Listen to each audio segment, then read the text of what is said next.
Assalamualaikum warahmatullahi wabarakatuh. Saya Miss Putri. Saya akan menjelaskan tentang like and dislike materi kelas 6. Like and dislike itu untuk mengungkapkan suka atau tidak suka. Nah, nanti Miss akan menjelaskan 3 form, yaitu kalimat positif, negatif, dan interrogatif. Ini yang positif dulu ya, Miss jelasin ya.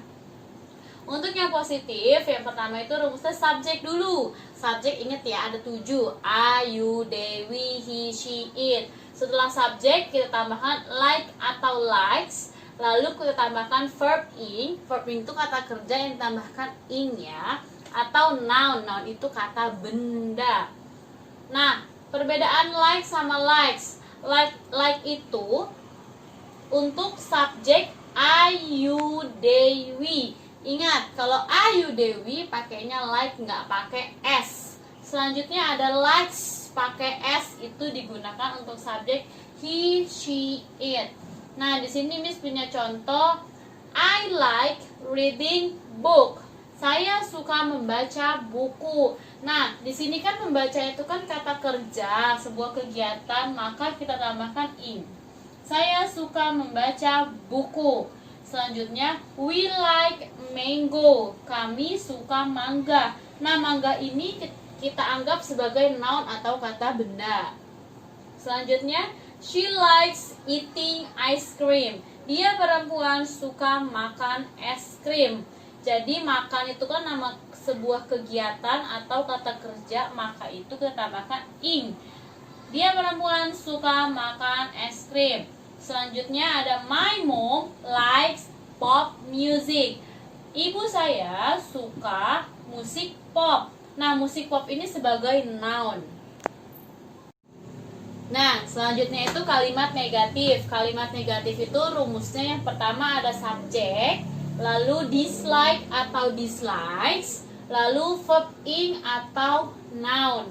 Nah, di sini perbedaan dislike dan dislikes. Dislike itu sama saja dengan don't like, artinya tidak suka. Dislike atau don't like ini digunakan untuk subjek I, you, they, we. Sedangkan dislike sama saja dengan doesn't like, artinya tidak suka. Digunakan untuk subjek he, she, it. Nah, di sini Miss punya contohnya. We dislike playing guitar. Kami tidak suka bermain gitar. Nah, kenapa di sini pakainya dislike? Kenapa bukan dislikes? Kenapa nggak ada S-nya? Karena subjeknya we. Nah, di sini kalian boleh pakai dislike atau don't like, itu sama saja. Yang kedua, they dislike noodle. Mereka tidak suka mie. Nah, kenapa di sini pakainya dislike? Kenapa bukan dislikes? Karena subjeknya they. Selanjutnya, he dislikes singing. Dia laki-laki tidak suka bernyanyi. Di sini ada S-nya ya, dislikes karena subjeknya he. Yang terakhir ada contohnya, my cat dislikes meatball. Kucing saya tidak suka bakso. Nah, di sini dislike-nya pakai S karena di sini kucing atau it. Nah, nanti ketika kalian membuat sebuah kalimat like atau dislike, untuk yang negatifnya kalian boleh pakai dislike atau don't like sama, atau dislike sama doesn't like itu sama. Itu terserah kalian mau pakai yang mana. Yang penting subjeknya pas ya. Kalau dislike, don't like untuk Ayu Dewi, dislikes, doesn't like itu he, she, it. Nah, selanjutnya ini kalimat interrogatif atau kalimat tanya. Kalimat tanya itu awalnya diawali dengan do atau does, ditambahkan dengan subjek, lalu ada like, lalu ditambahkan verb ing atau noun. Nah, di sini perbedaan do dan does itu apa sih? Do itu untuk subjek I, you, they, we, sedangkan does itu untuk subjek he, she, it. Di sini Miss punya contohnya, misalnya, do you like listening to music? Apakah kamu suka mendengarkan musik? Nah, di sini ada pertanyaan, ada jawaban. Di sini jawabannya ada yes dan no. Kalau yes, yes I do. Masih ingat kan? Kalau pertanyaannya you, jawabannya I. Yes, I do. Kenapa di sini do? Karena kan awal pertanyaannya pakai do. Atau kalau tidak jawabannya no, I don't. Tidak, saya tidak suka. Don't kalimatnya negatif. Selanjutnya contoh kedua, Miss punya do they like fried rice? Apakah mereka suka nasi goreng? Nah, di sini jawabannya ada ya dan tidak. Yang ya-nya yes, they do. They karena subjeknya they. Do karena kalimat awalnya, kata awalnya itu do.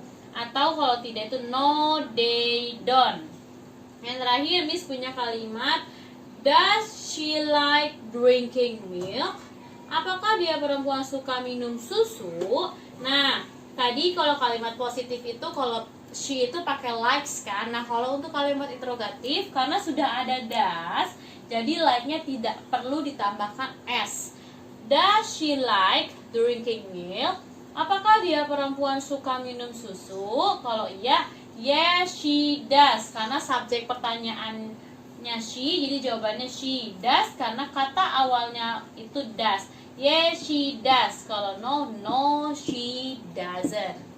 Nah, selanjutnya ada because and because of. Nah, because and because of ini artinya sama-sama karena.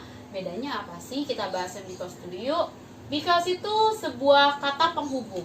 Kata penghubung ada patternnya atau rumusnya itu yang pertama sentence, kalimat, because, sentence, kalimat. Jadi because itu diapit oleh dua kalimat. Miss punya contoh di sini, I like pop because it is nice to her. Saya suka pop karena itu enak didengar. Nah, I like pop ini sebagai sentence atau kalimat, ada subjek, predicate, object. Masukin because. Nah, ini sentence juga ada subjek, predicate, object. Nah, contoh yang kedua, Miss punya I am happy because I meet my grandmom. Saya senang karena saya bertemu dengan nenek saya. Nah, I am happy ini sebuah kalimat, subjek, predicate, object. Because-nya kita masukin, lalu terakhir ada kalimat lagi, ada subjek, predicate, object. Oke, selanjutnya itu ada because of. Sama, because itu artinya karena. Tapi kalau mungkin kita ke bahasa Indonesia itu bisa kita ganti dengan dikarenakan atau gara-gara. Nah, because of ini digunakannya sebelum kata benda atau kata ganti. Di sini ada patternnya atau rumusnya. Yang pertama itu sentence atau kalimat, because of. Nah, terakhir itu noun atau kata benda. Kalau tadi because sentence, kalau because of sentence, because of noun. Contohnya Miss punya I don't like rock because of my mom. Saya tidak suka rock dikarenakan atau gara-gara atau karena ibu saya. Nah, di sini I don't like rock ini kan sentence. Subjek, predicate, object. Namanya jadi kalimat, sentence. Selanjutnya masukkan because of. Nah, terakhirnya my mom itu sebagai noun atau kata benda. Contoh yang kedua, I am happy because of you.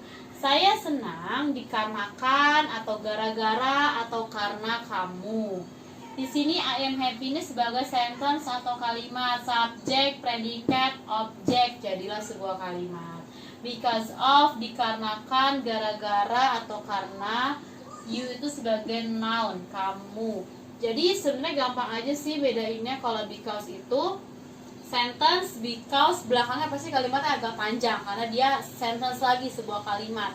Kalimat itu kan panjang, ada subjek, ada predicate, ada object. Sedangkan kalau because of itu belakangnya pasti pendek. Misalnya I don't like rock because of my mom. Cuma my mom itu sebagai benda, nggak ada sebuah kalimat yang subjek, predicate, object seperti itu.